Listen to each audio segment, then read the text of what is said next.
Já está connosco o diretor adjunto do Observador, Pedro Jorge Castro, para o regresso de O Esplendor e a Infâmia. Bem-vindo, Pedro. Estou a gostar muito desta nova arrumação da tarde política, meus caros. Parabéns. Ótimos debates das autárquicas, ótimos nomes para o painel rotativo para o vencedor, Alberto Gonçalves a fechar. Acho também de parabéns. Agora é só evitarem gafes que os façam ir parar aos momentos de glória das manhãs. Ninguém Já te disse que eu ouviram, não quero lá ir parar. Seria um... Não faças de propósito, não faças de propósito, por favor. Isso fica descansado. Não vamos forçar. Está muitas vistas. Já ouviram ou não? Já sim. Tem corrido bem, sim. É um pouco imperdível e dá sempre esse toque de humor logo de manhã. Tem mesmo graça, também acho. Também estou E vai haver muito muita matéria-prima com o aproximar das autárquicas. sei por isso.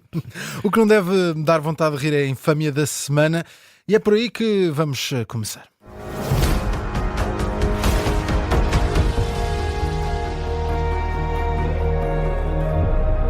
E na Infâmia, queres falar do debate sobre os incêndios desta tarde, debate que decorreu esta tarde no Parlamento, tema fresquinho, a que tal saíram os principais protagonistas? Olha, começo por quem não esteve lá, mas acabou por agitar isto de alguma maneira. Algumas televisões, aliás, tinham o ecrã dividido entre aquilo que estava a acontecer no Parlamento e a presença de Marcelo Rebelo de Sousa, Presidente da República, na Universidade de Verão do PSD. Diz que era uma coincidência, que já estava marcado. Não acredito que não se conseguisse arranjar outra hora que não fosse exatamente a mesma para estes dois acontecimentos. Acho que houve aqui uma imprudência e, portanto, Marcelo mal devia ter arranjado forma de esta sua participação, que obviamente foi escutada com muito interesse e teve muita relevância e deu, obviamente, notícias, que não coincidisse e não fosse exatamente à mesma hora. Quanto a quem esteve de facto no Parlamento, não é? Olha, começo por notar, o momento de maior frisson não teve nada a ver com isto, não é? É a história dos tempos e da gestão dos tempos. José Luís Carneiro, não é? Foi aquilo que levantou o maior broá, e é um bocado incrível como é que uma pessoa tão experiente, não é? O líder de um dos principais partidos, que quer ser Primeiro-Ministro, não consegue gerir a sua intervenção, uma intervenção tão importante, em função do tempo. Mesmo não conseguindo, ok, isto às vezes derrapa um bocadinho, não é? Podem ensaiar, fazer uma contagem por linhas, não é? Calcular mais ou menos o tempo, mas até há um sinal de alerta que nós ouvimos na emissão, portanto, sim, não é? sim. Muita gente acha que aquilo são toques de mensagens. Sim, esse também é sempre um bom alerta, é sempre uma boa pedagogia que se faz. Exatamente. Aquilo não é culpa nossa. Exatamente, portanto, toda a gente que está na Assembleia houve um toque de aviso e depois há 15 segundos, não é? Ainda para concluir. Caramba, então se derrapou, tem que arranjar a maneira de naqueles 15 segundos saltar qualquer coisa à frente e ir para o fecho. Se não correu bem, pronto, já se sabe que vai ficar por ouvir, não pode fazer aquela birra de se manter no palanque a insistir para discursar, o que depois deu asa àquela troca de palavras entre todos, que na verdade me parece quase indigno do tema que estava ali em discussão. Não é? No mesmo debate, reabre-se o Parlamento em agosto para um debate por causa de uma tragédia. Em que toda a gente começou por assinalar, não é? E por homenagear as vítimas do fogo e lamentar as consequências destes incêndios. Que depois se perca tempo com uma coisa destas, parece-me de facto pouco digno, e no caso por culpa de José Luís Carneiro correu-lhe mal aquele fim. Para que é que ficou ali? Não é? Para que é que se deu origem àquela depois troca de palavras, não é? Do Hugo Soares, de André Ventura? E pelo protagonista que é, né? Se fosse o Filipe Sousa do Juntos pelo Povo, nós compreenderíamos que aquilo ainda possa não estar afinado, não é? Até com alguma simpatia e inexperiência, e não faria aquela fita. Com o José Luís Carneiro, sinceramente, tendo em conta a experiência que devia ter, acho que fica mal e tem que preparar melhor isto, e acaba, na verdade, por apagar, quase ofuscar, as críticas, algumas pertinentes que até fez na sua intervenção. Pronto, no caso dele, ele tem currículo e cadastro de ser Ministro da Administração Interna. Isto dá-lhe um conhecimento dos temas que podem tornar mais pertinentes e dar maior autoridade às críticas que ele fez e aos avisos que fez em tempo sobre a forma como devia ser gerido esta questão dos incêndios. Também lhe trará sempre as responsabilidades acrescidas por aquilo que não fez e não preparou ao longo dos tempos, e de facto isto não é uma questão de um ano, não é em 2 ou 3 meses que se prepara uma época de incêndios. Isto é um trabalho de muito longo prazo e sim, onde todos têm responsabilidades. Muito bem. Quanto a Montenegro e aquilo que disse no Parlamento? Luís Montenegro, eu acho que ele sai mal disto sempre, não é? Ele está tramado. Esta coisa da percepção pública de facto é difícil. é evidente que o Primeiro-Ministro, mesmo quando está de férias, não está de férias. Não está de férias. Mesmo que esteja com um copo, seja lá do que for, na mão, se é gin, se não é gin, mesmo que esteja numa festa partidária, que isso até é bastante discutível, que isso seja sequer férias, se é uma atividade política.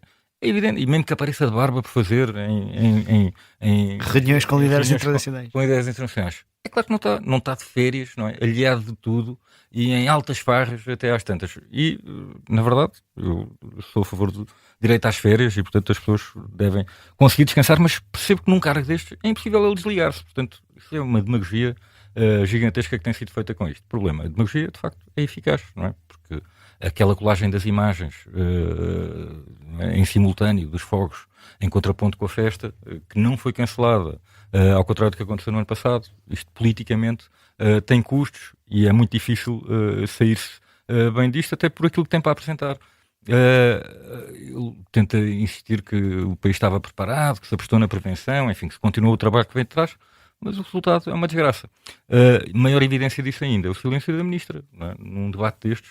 A ministra não ser chamada a falar também acho que não mostra muita... Por um lado mostra uma assunção de responsabilidades da parte dele, mas mostra algum medo de expor a ministra e de pôr a ministra no centro do palco para defender a sua política e para Sim, ver como é que ela se safava. Não é? Havia 2 momentos para o governo falar, era abrir e a fechar, e por acaso, quando começou, a assessora do Primeiro-Ministro disse que ele ia abrir o debate e era só, e até ficámos ali um bocadinho com a sensação que daria a palavra a Maria Lúcia Amaral para fechar, o que depois não vai acontecer.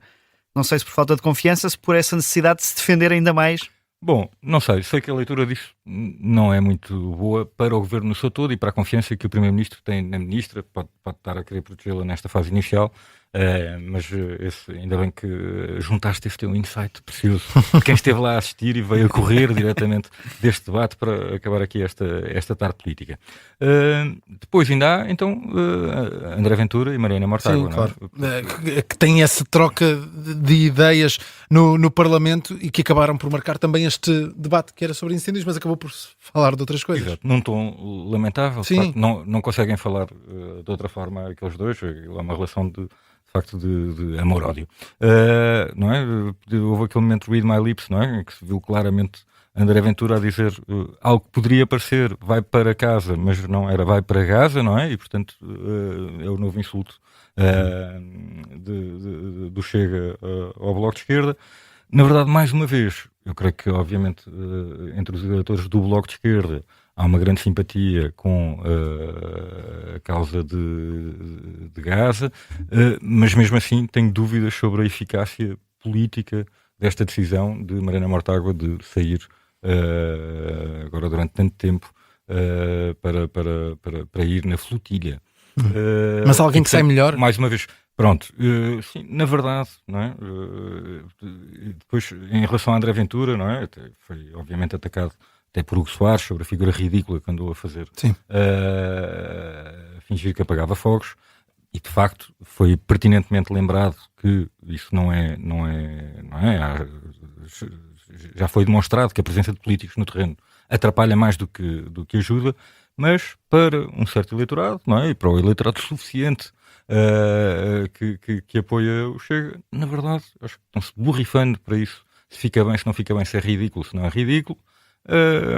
Apreciam o estilo e apreciam este barulho que ele tem estado a fazer sobre isto, e sim, vão adorar ver uma comissão de inquérito a grelhar, literalmente o termo, os responsáveis do PS e do PST que ao longo dos últimos anos tiveram poder nestas pastas. Portanto, não pela postura parlamentar em si e não pelo estilo, não é? Que eu acho que também destoa um bocadinho, tendo em conta o propósito do debate, mas pela eficácia, eu acho que isto acaba por beneficiar exclusivamente o Chega, assim, sem grandes dúvidas. Um debate que teve ainda esta questão da faixa de Gaza, que acabou por marcar a reta final. Vamos agora passar ao BAU.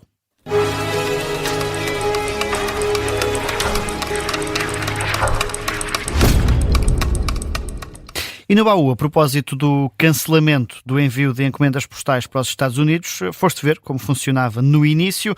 Por isso, quais eram as regras do envio das primeiras encomendas em 1959? Olha, muito... Não me digas que eram mais fáceis do que agora.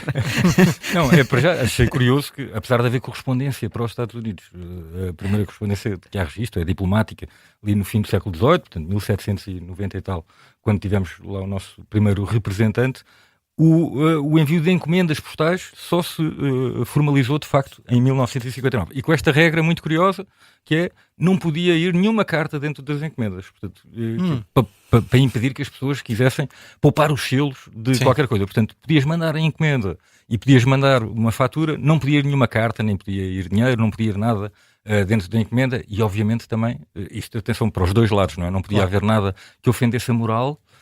Também é curioso, não poderia haver explosivos, claro, também.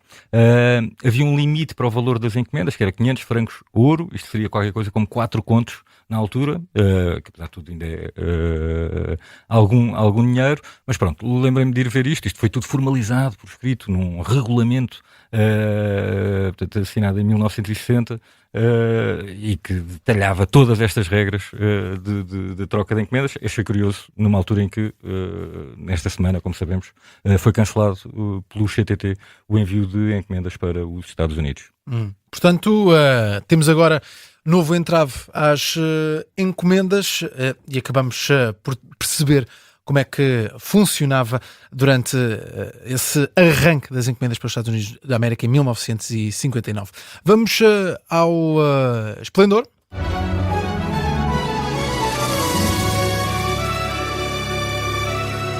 Pedro Jorge Castro, queres falar de basquetebol? Hoje trago mesmo um esplendor a sério. Normalmente isto é tudo irónico. Hoje trago mesmo algo bastante esplendoroso e que me é muito caro. Eu sou um grande fã de basquetebol. E estou muito contente com esta vitória histórica da seleção hoje, à hora do almoço. Se calhar muita gente ainda não deu conta. Mas Portugal ter ganho um jogo num campeonato europeu de basquetebol é de facto um grande acontecimento. Isto deve-se, numa parte muito significativa, à presença de Neemias Queta, que é o português que joga na NBA, portanto nos Boston Celtics, foi campeão da NBA no outro ano, e que muda completamente aqui o paradigma, de facto, a presença deste jogador. E leva-nos para um outro patamar. Não, vamos aqui ajustar expectativas, não vamos ser campeões da Europa, não é? Não, infelizmente, provavelmente ainda não estamos. Este ano ainda não dá. Ainda não estaremos aí, mas olha, eu posso até partilhar. Eu fui ver um jogo, eles fizeram uma digressão, esta equipa, e fizeram um jogo em Braga. Eu tive o privilégio de ir lá ver um jogo particular, depois de uma vitória contra a Espanha, que foi histórica, não é? Também. Deve ter entusiasmado muita gente. Uma vitória contra a Espanha, depois uma derrota contra a equipa B da Espanha. Mas... Certo, mas ali por um ponto, mas caramba, uma vitória contra a Espanha. Eu até achei, facilitaram, ouvi qualquer coisa. Claro. E não. Portugal ganhar a Espanha, que é uma das potências mundiais do basquetebol, é qualquer coisa. E adorei ver transplantado para o basquetebol português algumas das melhores coisas do basquetebol americano, portanto, da NBA. A festa o pavilhão esgotou, atenção, o pavilhão onde o jogo se realizou, e depois a humildade de Neemias Queta, que é uma estrela da NBA, no fim do jogo, a correr, a dar a volta ao pavilhão, em todas as bancadas, a falar com toda a gente, cumprimentar toda a gente, a deixar-se fotografar por toda a gente. E isto é qualquer coisa que não estamos muito habituados a ver, não vemos, por exemplo, no futebol com esta dimensão. E vimos aqui, acho que é um ótimo exemplo para os miúdos e para as crianças. Eu que tenho uma campeã de basquete em casa, também faço todo o gosto de que ela assista a estes momentos. Portugal venceu a República Checa por 62-50. O jogo foi esta tarde e, de facto, olhando aqui para as estatísticas dos jogadores, dos 62 pontos que Portugal marcou, 23 foram marcados por Neemias Queta, que conseguiu também 18 ressaltos neste encontro. Foi o melhor jogador em campo, o jogador em destaque. Também Rafa Lisboa esteve em grande destaque neste Rafa Lisboa, encontro, que vai estar amanhã na nossa Comissão de Inquérito da Rádio Observador. Portanto, 9h30, também vamos poder ouvi-lo. Para ouvir aqui na Rádio Observador esta quinta-feira. Quanto ao Esplendor e Infâmia, volta na próxima semana. Um abraço, Pedro. Obrigado.